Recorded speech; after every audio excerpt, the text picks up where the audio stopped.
cause of death is heart attack. And with this early detection or other procedures, that at least kahit pa paano, baka maiwasan or at least mapahaba natin yung buhay ng ating mga kababayan sa lungsod na Maynila. And this gonna cost them nothing. It's going to be delivered free by your city government of Manila. Mayor, ito po mga hospital kasali doon sa zero balance rate na mandate. Lagi naman. And then, para lang po ba sa Manila residents or bukas din po din sa mga taga-Bukid? Well, una, since I became mayor, lagi zero balance. Nung first term ko pa lang, 2019. Wala talaga. Kasi nga, ang katwira ko dyan, ang ginagastos naman namin dito, pera ng tao bayan. So, that's why they know it very well. Before anything, or before the issuance of zero balance concepts of hospital, zero balance na talaga ang aming hospital. More so, with the directive of the President now is zero balance, it's gonna happen now. With regard to who, alam mo, yung under Universal Healthcare Law, lahat naman, not only Manila, but any John Doe's and Mary who will go to our government facility must be accommodated. In fact, that includes, I think, pati mga private hospital, lalo na sa panahon ng emergency. And we're trying to accommodate as many as we can. In this case nga, kabubukas lang natin today, ilan ang nakapila mo? 15 individuals. So, it will save a lot of money for our people because we're not going to charge anything. And hopefully, the national government, DOH, and GOCC, like PhilHealth, will continue to support the institution. Mayor, magkano ba yung budget natin para sa ganong free medical services and hanggang kaya i-sustain yung ganong mo? Well, hanggat kaya natin, it will continue to deliver free medical care sa Manila. May budget po din daw. I'm sorry? May budget, magkano po yung estimated ng budget for this year? Ito nga lang, para dito lang, para mabuksan to. May nakalaan na ako, nakatabi na akong bitching ko. Diba? So easily, sabi ko naman sa'yo, I don't mind spending millions to one person. Mabuhay lang ang tao. Kasi yung pera mawawala, mababalik. Yung buhay pag nawala, hindi ko na kaya balik yun. But if we can extend the life, or quality of life, magbigay natin, so be it.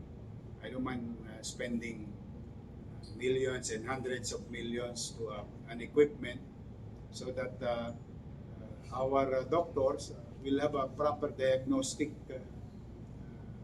facility. Pagkagaling yung mga doktor natin, minsan kulang lang sa diagnostic facility. Plus, of course, the medicines and all other miscellaneous things that has to be made available. Now, the good thing, I don't know kung ito ay balita o hindi, but as far as we are concerned, July 1 to December 31, siguradong may gamot sa ating mga health center at saka sa ating mga ospital. Kasi naglaan na talaga ako ng inuna ko na yan. Pagkamat talagang said na said tayo, hindi naman na siguro kaila by this time sa inyo na ang priority ko is MBN, minimum basic needs, healthcare, education, housing and jobs. Near sa ibang topic, Sure. update ba sa flood control? You mentioned before, may mga unpaid taxes from 2020 pa. Paano sa tingin nyo nakalusot from 2020? Thank you for asking. From last week, we have about 8 million collected. As of this morning, may additional 4 million collected. It's about 12 million. Paano sila nakalusot? 3 years ago? Hindi ko alam, hindi naman ako mayor noon. Pasensya ka na. But, are we pursuing them now? Yes. Do we have a right to pursue? Yes. Kasi accrued na yan, due to the city.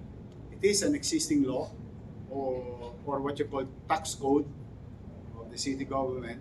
And one of the provision in the tax code is that all contractors must pay contractor's tax. 82.5% of 1%. So in every million, they have to pay 8,250. Very minuscule number. Pero nineglect. But this time, we're going after them. Now, again, if I may use this opportunity through your television, I'm giving them an ample opportunity. SOA were issued to their respective offices and company. I hope they will comply. Now, because of unpaid dues, unpaid obligation of this corporation, they may be subjected to penalties, surcharges, and interest. That's normal. But the City Government of Manila, through the City Council, Vice Mayor Chi Atienza, our directive is to come up and pass a law, what you call general tax amnesty. So they can avail of such measure and pay only the principal. If bawa, hindi pa rin sila tumugon. Hindi naman kami mangingimi na paila sila ng kaso. At yung mga kasong to, patadala namin sa pick-up, DPWH, DBM, and DPWH, DBM, Office of the President. Plus, they're going to face, if there is criminal aspect of it, then we'll file criminal cases. Hindi kami mangingimi. But don't get us wrong. Kita mo, ang haba ng pasensya namin. Bago namin paila ng kaso, we make sure that the due process of law will observe and evidence is present, then we'll make them liable.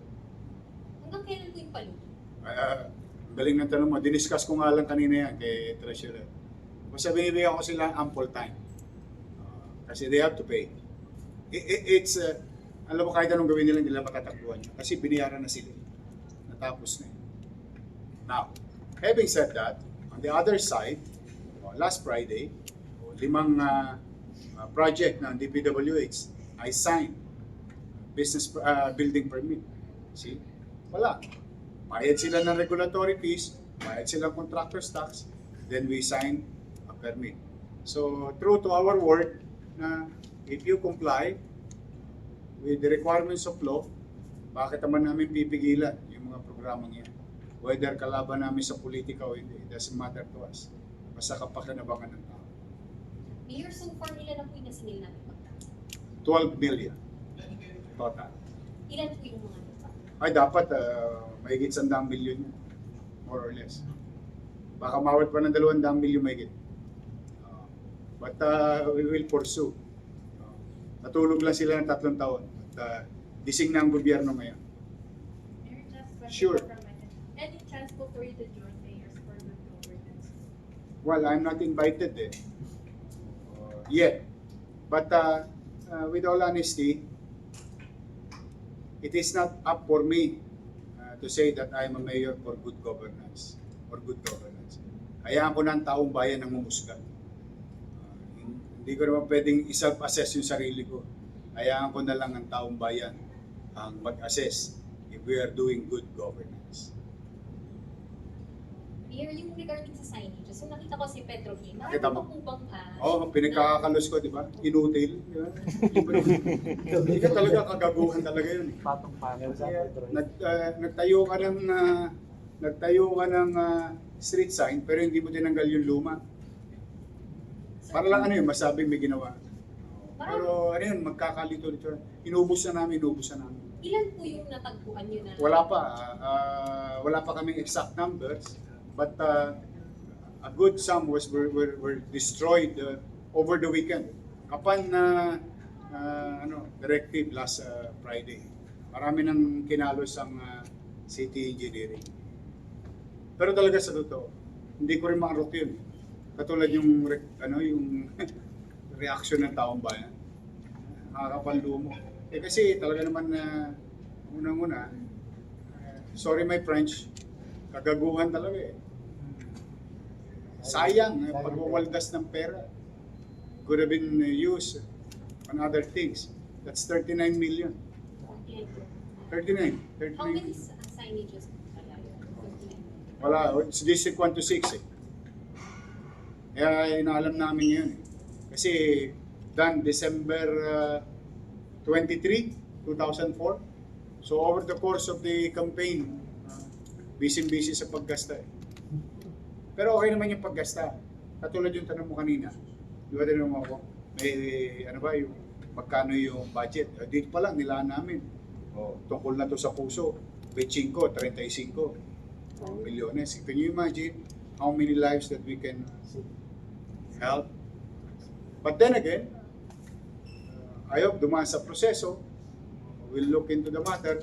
For the meantime, unahin ko muna yung maaring magdulot ng kalituhan or confusion sa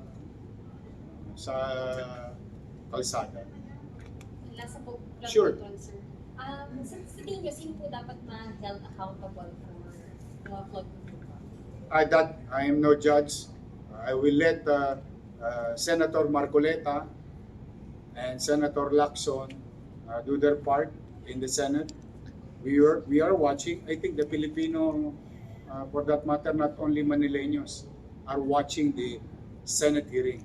And I hope the President, with this directive, pagtagumpayan ni Pangulo at ng Senado na may mapanagot. Baka one of those scandal lang to. Ang taong bayan humahanap ng resulta. On our case, pag kami may ebidensya, wala na yung investigation. Pal kagad. Basta may nakalap kaming ebidensya, kamali yan. Whether kakamping congressman or kalaban na congressman. Yung away politika, sinasantabi natin. Basta ikabubuti ng distrito nila. At kung hindi sila balat sibuyas, to call their attention, kaya ako naman kinocall yung attention nila, dahil mali. Ngayon, ipagtatanggol nila yung mali, problema nila sa taong bayan yun. I will not stop calling the attention of those congressmen, whether they are okay now or not. Basta mali, sasabihin ko yung mali, dapat itama. O katulad na nangyayari ngayon. Sino ba ang nagbe-benepisyo ng pagpuna ko sa kanila lahat? O, di ba, Maynila at mamamayan. Primo, dapat wala tayong kita na 12 million. Pero meron tayong dumating. Kasi bakit? Mali ba kami? Mukhang tama. Bakit? Kung mali kami, hindi magbabayad yun. Kasi alam nila tama sa batas. Who is going to be guilty or not? I will let the court later on to decide on the matter. I will let the Senate, with all its power, makapangyarihan ng Senado, the last bastion of Filipino people, Senado, hopefully, I trust their judgment. We, as Filipino, support them. For the meantime, we move on with our lives. We do what is correct and what is necessary for our people. Trabaho muna kami. Yung pananagutan nila hindi natin lilimutin. Yes, Sana, po. sure. Yes, po. May reaction po ba kayo? Yung Diskaya daw, mga Diskaya, willing daw po mag-state. Ano? Willing daw po sila mag-state. It is up for the committee to appreciate. If they are a viable state witness, it is up for the judgment call of those leadership. If they think that there is value on it, then so be it. Yeah? It is not up for me to decide. Kung sa tingin ng ating mga nag-iimbestiga makatutulong para makamit ng bawat Pilipino ang hustisya sa pambababoy na ginawa sa pondo ng DPWH, then we are in support of any act